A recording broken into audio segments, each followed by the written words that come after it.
force, the force is inversely proportional to the square of distance between them. जो force होगा वह inversely proportional होगा किसके, force के। ये जो फोर्स है ये फोर्स ऑफ अट्रैक्शन भी हो सकता है, रिपल्सन भी हो सकता है। तो आप दोनों इक्वेशन को कंबाइन करके लिख दीजिए from equation first and second. तो क्या हो जाएगा, F directly proportional Q1 Q2 upon R square. जब आप डायरेक्टली हटाएंगे तो एक कांस्टेंट आएगा, तो एफ इक्वल जाएगा K Q1 Q2 upon R square. और K की वैल्यू क्या होती है, 1/4πε0 Q1 Q2 upon R square. ये हो गया, ये कूलम्ब्स लॉ। और कूलम्ब्स लॉ बेस्ड न्यूमेरिकल्स लगाने हैं आपके एनसीईआरटी का जो न्यूमेरिकल्स नंबर 1.1 और 1.2 है, ये दोनों कूलम्ब्स लॉ बेस्ड है। किसे बेस्ड है, कूलम्ब्स लॉ बेस्ड है, उस पर भी बात कर लेंगे।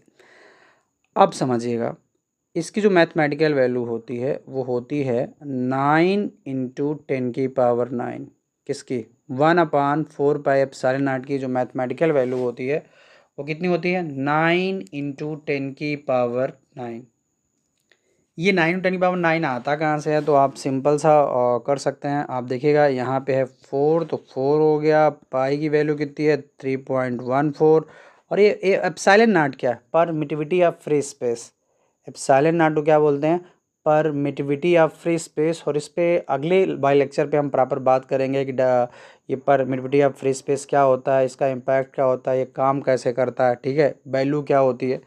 तो अभी इसकी मैथमेटिकल वैल्यू होती है 8.854 × 10⁻⁻12। जब आप इसको सॉल्व करेंगे तो आपका रिजल्ट कितना आएगा, 9 × 10⁹। इसको ज़रूर सॉल्व करिएगा, ठीक है, घर पे अपने आप को टास्क दीजिए, कोई भी मैथमेटिकल प्रॉब्लम पे बात किया करिए, ठीक है।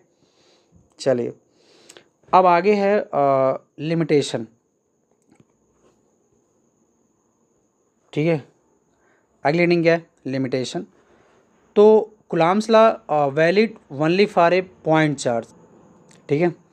ये पॉइंट चार्ज क्या होते हैं, तो आपने 11th में पढ़ा था पॉइंट ऑब्जेक्ट क्या होते हैं। कोई भी ऑब्जेक्ट जो अपने साइज से कंपेयर में ज़्यादा डिस्टेंस कवर करता है उसे पॉइंट ऑब्जेक्ट बोलते हैं। जैसे क्रिकेट की बॉल क्रिकेट के ग्राउंड के फ्रेम में ज़्यादा डिस्टेंस कवर करती है, तो ऐसे ही जब कोई चार्ज पॉइंट पे रखे हों और जो चार्ज का साइज है उनके डिस्टेंस के मुकाबले में बहुत ही कम हो, मतलब चार्ज के बीच का जो डिस्टेंस है चार्ज के साइज के कंपेयर में बहुत छोटा, उसे पॉइंट चार्ज बोलते हैं। चार्ज स्टेशनरी होना चाहिए, मतलब रेस्ट पे होना चाहिए। क्या ये मोशन में चार्ज है तो क्या ये सही होगा, बिल्कुल सही नहीं होगा, ठीक है। और अगर आप ओरिजिनल अप्लाई करना चाहते हो तो